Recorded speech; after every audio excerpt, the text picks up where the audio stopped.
Hi everyone and welcome to Homerino Collectibles, where today we're going to be taking a look at another figure from the Marvel Legends Sasquatch Build-A-Figure wave, and this time we're looking at Paladin. If you want to get this and many other Marvel Legends, you can go ahead and get them at Big Bad Toy Store. There is a link in the description below. Now you might be saying to yourself, who the heck is Paladin? And so was I when I first saw this figure revealed, and after some research, the character is a pretty cool one. However, I think I'm probably going to use this as a Punisher, just repaint the weapons there. He's already got 2 pistols and a knife. You can go ahead and give him a plethora of other weapons from the Marvel Legends lines. All these other figures coming out like Deadpools and stuff that come with way more weapons than they can hold.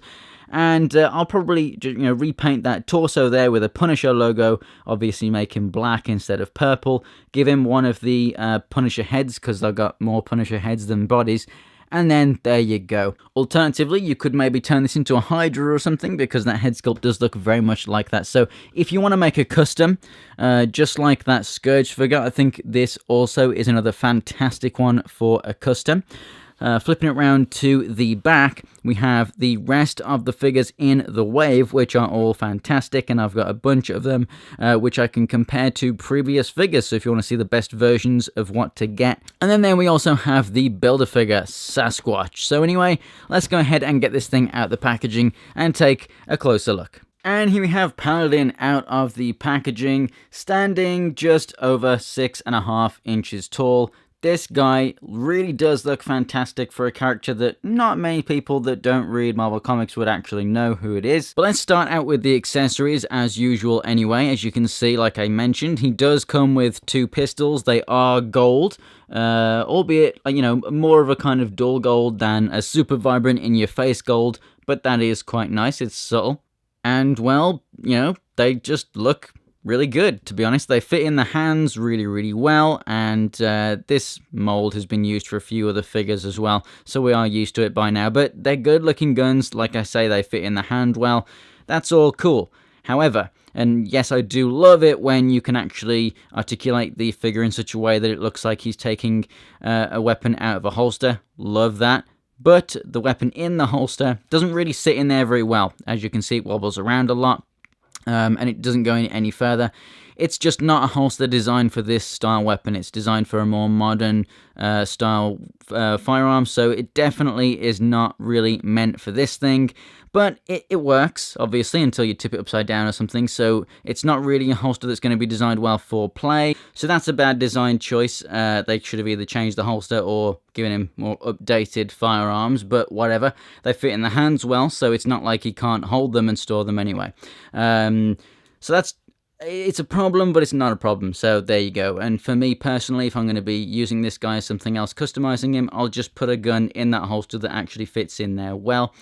Down here, he does have the holster for the knife. This is the same knife that we saw all the way back with the Bucky Cap figure from, when was that, like 2012, 2013? So it's a fantastic knife, and there's a reason that it hasn't changed in all that time. It's got the perfect size grip to hold, to be held by most Marvel Legends figures reasonably well, and it fits in this holster right here extremely well. Will not come out. It's a nice tight fit there. That thing ain't going nowhere. And it's really nice to see this thing in gold as opposed to silver. I really do like this. So moving on to the body, like I said, 6.5 inches tall. It's a really good stature. As you can see, the majority of this figure is taken from that blade torso, and it really does give an amazing look to this character, along with the modern style holster right there and everything. It looks fantastic. He's got the knee pads, he's got the big boots, he's got it all. The head sculpt, obviously, is going to be exclusive to this figure, and as I said, you can use this thing for Hydra and a bunch of other stuff. It looks fantastic. You could maybe even use it for a S.H.I.E.L.D. agent figure or something like that. So realistically, I really do think that this figure is just a fantastic thing for customizers. But the purple is a very nice purple. Pretty much for the most part, where it's black, it's molded black, and where it's purple, it's molded purple. The only time that's different is here, where you've got the black and purple on the same piece right here, and then just on the head. But for the most part, paint is done very well, besides on the chin, where he does have a bit of a purple chin under there, which is a bit unfortunate, but that's not too bad because looking at it straight on, you don't even see that anyway, so that is fine. As for articulation, the head can look up and down very well, albeit it's quite stiff, and then moving left and right. Shoulders can come out to the side really well and rotate all the way around. They are some fantastic shoulders right there. Rotation at the upper part of the arm, double jointed elbows, rotation and the hinge in and out at the wrist, and the other one is the same. We do have a nice ab crunch and waist swivel right there. The hips come all the way out to the side. As you can see, that holster is not in the way. It's actually a free floating holster. What I love is that this little bit of greebling on the leg can actually help to hold the holster in place. So if these, maybe if you live in a hot country, or if these just somehow get warped or tugged on or stretched over time, if it were going to fall, that little thing, whatever it is going to hold it up very well. So that's fantastic.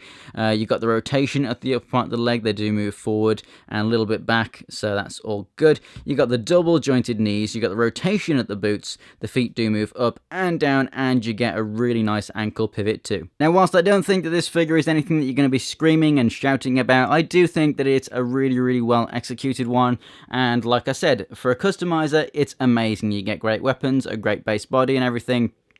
It's awesome.